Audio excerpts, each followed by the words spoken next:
Welcome. Check this out. Nobel laureate WOLE SOYINKA has yet again questioned the leadership potential of Labour Party presidential candidate Peter Obi, stating in a recent interview that he is unfit to govern Nigeria. SOYINKA cited the conduct of his supporters, known as the Obedience, during the 2023 election campaign as a disqualifying factor. Let's take a look. I hope for the sake of the nation that he doesn't express interest in the next election. Because for me as a leader, if there was any proof that he was unfit to lead that country, it's in the conduct which he encouraged among his followers. I know for a fact, and I can give you an instance which proves that he was in control of those forces. Simply because when he first came to visit me, I remember the moment when he took out his computer, his phone. After he made a statement like, "Oh, don't worry, everything, will be taken care of. You don't have anything to worry about these people." He was talking about the quote-unquote obedience. I remember he took out his computer, his phone, and he tapped, a message, there. And he shot me. I was watching him. It was any thing. And after that, everything seemed to be, to be nice and cozy. Let me show you how we do stuff around here. All right, hold on one second. My department uses Monday.com, so let me turn I'm that good. off. A work management tool? No, Interesting. that's not for me. Well, Monday.com. All right. All right, so I'm sure you followed that throughout the course of the week. Yes, interestingly, yes, I followed it, and I'm tempted to want to join the crowd that is questioning the objectivity of Professor WOLE SOYINKA. But do not forget that I've always seen Professor WOLE SOYINKA as an iconic, super brilliant Nigerian, if not human species. That said, sometimes his reluctance to, because you look at this, he's not castigating Peter Obi now. He's not saying Peter Obi cannot lead Nigeria in the future because of Peter Obi's personal feelings. But that Peter Obi is not able, or that he is the one encouraging what his The political obedience. apostles often take out on people. So with SOYINKA, I've loved to be blamed personally for what some of his admirers, maybe you and I don't know if you admire him. To some extent, I admire him. The only one I do not admire, I will tell you. But his political activism, his literary prodigy, I love. But there are things I do not like about him. So if I begin to act on the basis of what he inspired in me, would SOYINKA have loved to be castigated for that? You see, 1998 or 1999, thereabouts, when Nigeria was just returning to democratic governance, the very first time WOLE SOYINKA came to Nigeria, he addressed some of us journalists at the banquet hall, Ladi Kwali banquet hall of the Sheraton Hotels and Towers, Zone 4, Abuja. And I remember I asked him, when I first saw him, he was strolling in alone, and I was struck by his simplicity and humility. And I greeted him. He answered me in Yoruba. I said, "Good morning, sir." He answered me, I greeted him in Yoruba. I said, "Eka Rosa." He answered me in Yoruba. I said, "Chala Afiani." And that struck something in me that, our revered Nobel laureate did not try to play the ostrich, reply me in Queen's English. That is his trademark. Right. That robust, flawless English, you can't take that from Wole Soyinka. Even now that he's turning 90, he still retains that.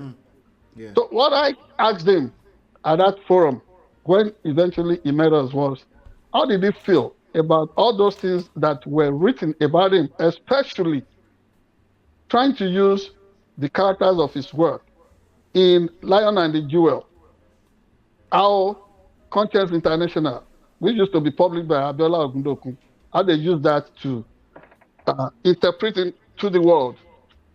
Wole Soyinka merely assured me and calmed the curiosity in me, not just as a young admirer, but also as a news reporter that, oh, that would be taken care of. He knew that was a slander and all that. So, using the same uh, background and comparison, the same standard, Soyinka never loved to be compared with characters in his fictitious plays.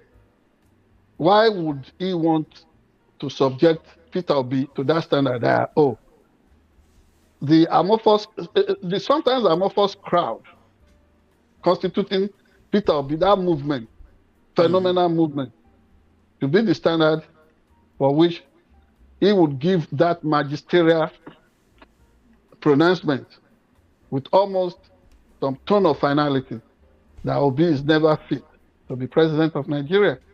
That is not right. And I've not even, because he said, oh, he often waits until the first year of any administration before he could make critical appraisal.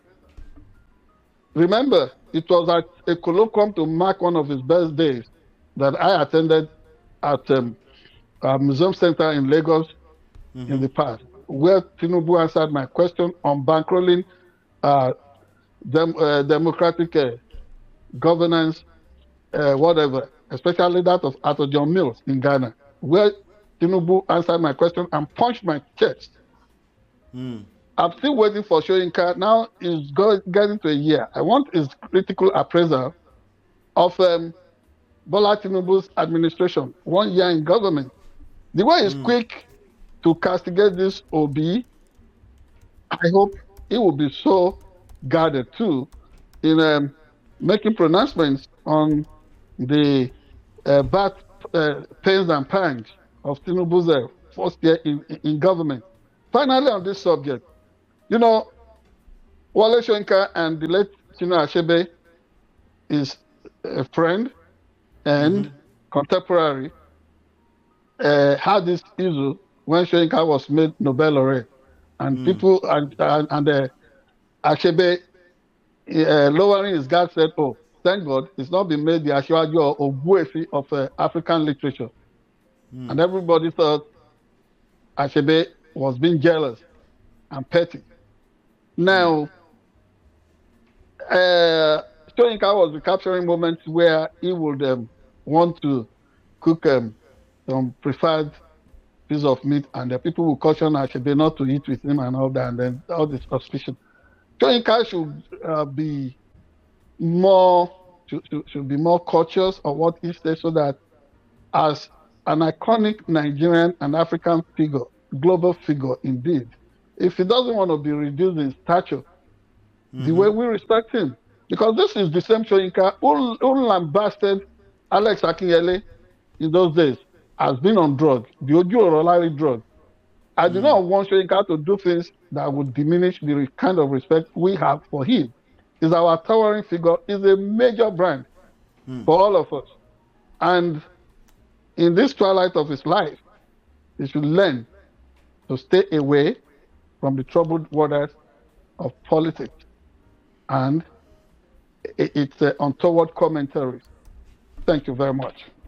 Thank you for that. Now, I have a question, or maybe a comment, maybe you can add on to it. Even the way he described, he just, watching that clip, I was just reminded that, oh, Baba is getting old. That's just what I felt for the most, in terms of the vibe, the energy I got out of the video. even when he was trying to reference the phone, the smartphone in the hands of Peter Obi, he was trying to say he was doing something on the phone or sending a message or something like that. Even when he was describing, I was like, okay, Baba is, I'm not sure he fully understands the context of No, what he of was course. talking about. Yes, of course, when you look at Soyinka, he also complains about the social media thing. But this is the same Wole Soyinka Yeah. who used guerrilla theater form to question and parody irresponsible governance and leadership all over Africa, particularly in Nigeria. He is the master of that. That was a form of social media That's construct. what is And technology.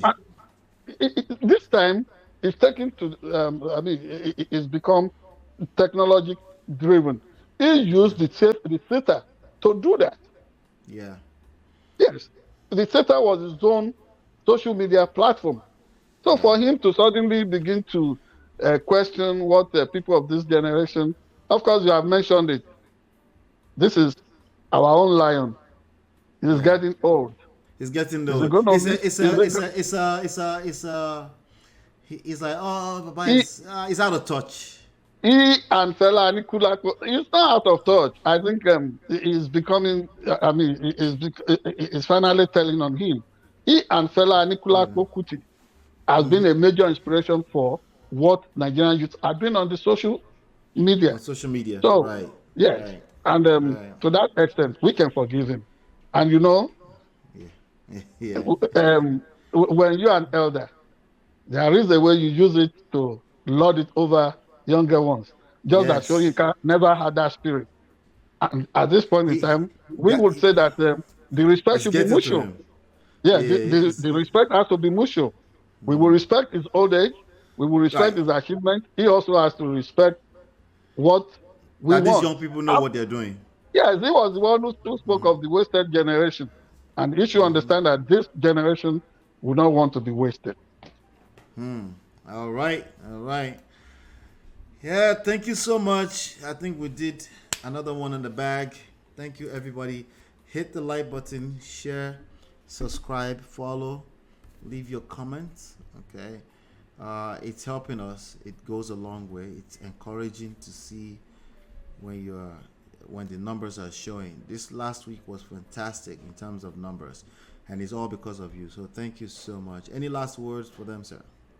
Well, our gratitude, our thanks, immense appreciation for always being there with us and assisting us to grow um, this enterprise. Um, yeah, like I said, we do not take you for granted. Thank you indeed. See you next time. Peace.